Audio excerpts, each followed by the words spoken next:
Welcome to our channel. Today Bible verse in Tamil. இன்றைய வசனம் சங்கீதம் 65:2.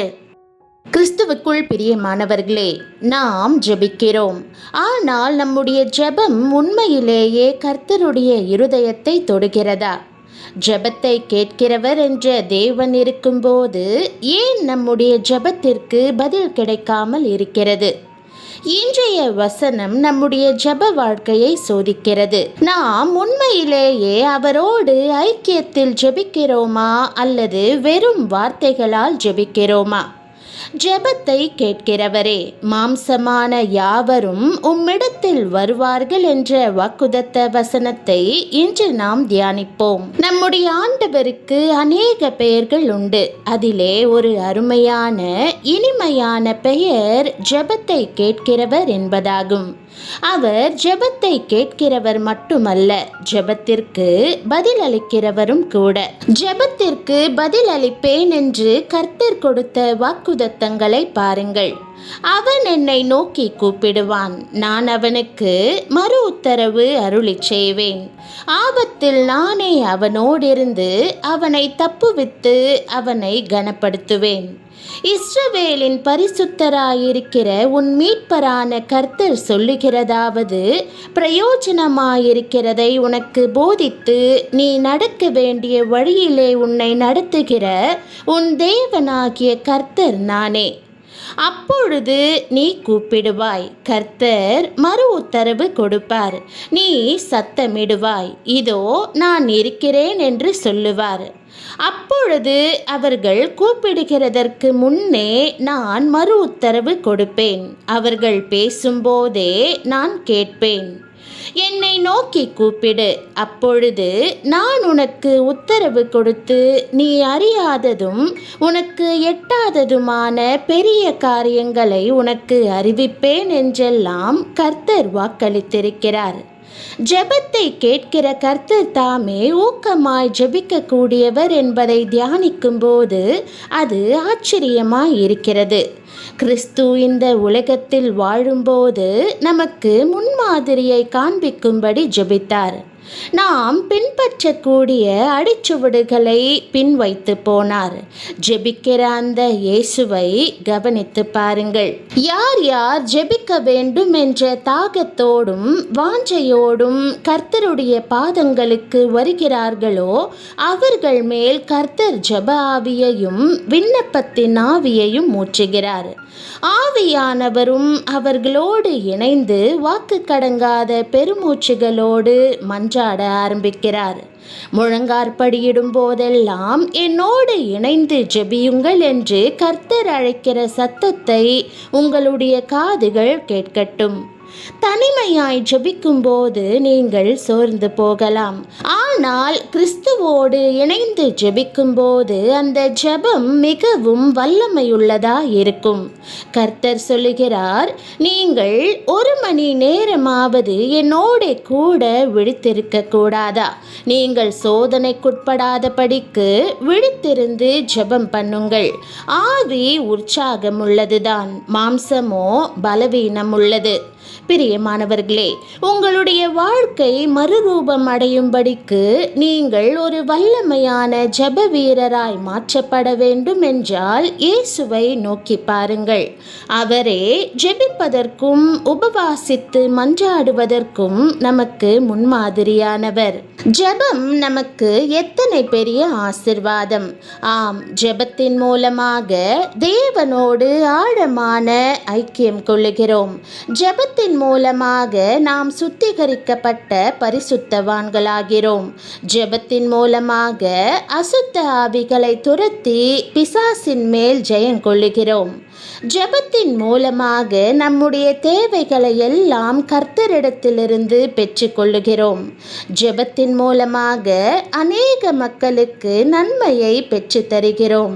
அநேகர் ஜெபம் என்றால் ஒரு நீண்ட பட்டியலை எழுதி அது வேண்டும் இது வேண்டும் என்று கர்த்தரை நச்சரித்து பெற்றுக்கொள்வதாக எண்ணுகிறார்கள். ஆனால் ஜெபத்தின் மேன்மையோ அவரிடத்தில் அன்பு செலுத்தி மனம் திறந்து பேசி துதித்து மகிழ்ந்து அவரோடு ஐக்கியம் கொள்ளுவதில்தான் இருக்கிறது. தேவன் அன்பாக இருக்கிறார். அதே நேரம் நம்முடைய அன்புக்காக ஏங்குகிறவராகவும் இருக்கிறார். ஜெப நேரத்தில் நாம் எவ்வளவாய் அவரை நேசிக்கிறோம் என்பதை அவருக்கு தெரிவித்து ஆராதனை கீதங்களை பாடி துதித்து அவருடைய இருதயத்தை மகிழ பண்ண வேண்டும். ஒரு நாள் உலக பிரசித்தி பெற்ற போதகர் ஒருவர் கர்த்தரை பாடி துதித்து மகிழ்ந்து கொண்டிருந்த பொழுது அவருடைய உதவியாளர் வந்து, ஐயா, பிரதம மந்திரி உங்களை டெலிஃபோனில் கூப்பிடுகிறார், வந்து பேசுங்கள் என்று சொன்னபோது அந்த போதகர் சொன்னார், நான் ராஜாதி ராஜாவின் பிரசன்னத்தில் மகிழ்ந்து கொண்டிருக்கிறேன். ஆகவே 2 மணி நேரம் கழித்து பிரதம மந்திரியை கூப்பிட சொல்லு. இனி எந்த டெலிபோன் வந்தாலும் என்னை தொந்தரவு செய்யாதே. கர்த்தரோடுள்ள மேன்மையான ஐக்கியத்தை நான் எழுந்துவிட பிரியப்படவில்லை என்றார் திட்டமும் தெளிவுமாக. பிரியமானவர்களே, கர்த்தருடைய சமூகத்தில் நீங்கள் களி கூர்ந்து மகிழ முடியாதபடி உங்கள் வாழ்க்கையில் பாவங்களோ குற்ற மனசாட்சியின் உறுத்தல்களோ இருக்குமானால் தேவ கிருபையை சார்ந்து கொண்டு உங்களை சுத்திகரித்து கொள்ளுங்கள். ரட்சிக்கப்படுவதற்கு முன்பு பாவ மன்னிப்பு எவ்வளவு முக்கியமோ அதுபோலவே ரட்சிக்கப்பட்ட பின்பு அனுதின சுத்திகரிப்பு மிக மிக முக்கியம். இயேசுவின் இரத்தத்தாலும் சாட்சியின் வசனத்தாலும் நாம் நம்மை சுத்திகரித்து நீதிமான்களாக்கப்படுகிறோம். அடுத்ததாக ஜெபத்தின் மூலம் நாம் வல்லமையை பெறுகிறோம், உன்னத பலனை பெறுகிறோம். அதன் மூலமாகத்தான் நாம் அசுத்த ஆவிகளை துரத்தி ஆவிகளின் மேல் ஜெயம் கொள்ளுகிறோம்.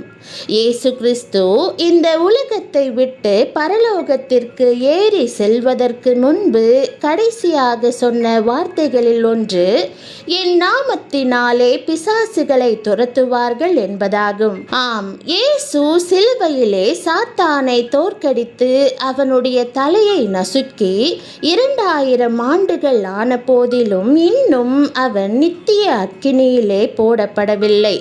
இன்னும் ஜனங்களை வஞ்சித்து கொண்டுதான் இருக்கிறான். ஆகவே ஜெபத்திலே நாம் அசுத்த ஆவிகளோடு யுத்தம் செய்து ஜெயிக்க வேண்டும். ஆவிக்குரிய மேன்மையான உயரத்திற்கு வர ஜெபத்திலே சத்துருவை எதிர்த்து போராடி அவனை மேற்கொள்ளத்தான் வேண்டும். அவனை மேற்கொண்ட பிறகுதான் உன்னத ஆசிர்வாதங்களை நாம் பெற்றுக்கொள்ள முடியும். ஜெபம் என்பது வெறும் வார்த்தைகள் அல்ல, அது தேவனோடு உள்ள ஐக்கியம். இன்று முதல் உங்கள் ஜெபத்திற்கு முக்கியத்துவம் கொடுங்கள். கர்த்தரோடு தனிப்பட்ட ஐக்கியத்தில் நேரம் செலவிடுங்கள். ஜெபம். அன்பின் பரம தகப்பனே, ஜெபத்தை கேட்கிறவராகிய உம்முடைய கிருபைக்காக உமக்கு நன்றி செலுத்துகிறேன். நான் உம்மை நோக்கி அழைக்கும் ஒவ்வொரு நேரத்திலும் நீர் கேட்டு பதிலளிக்கிறீர் என்று விசுவாசிக்கிறேன்.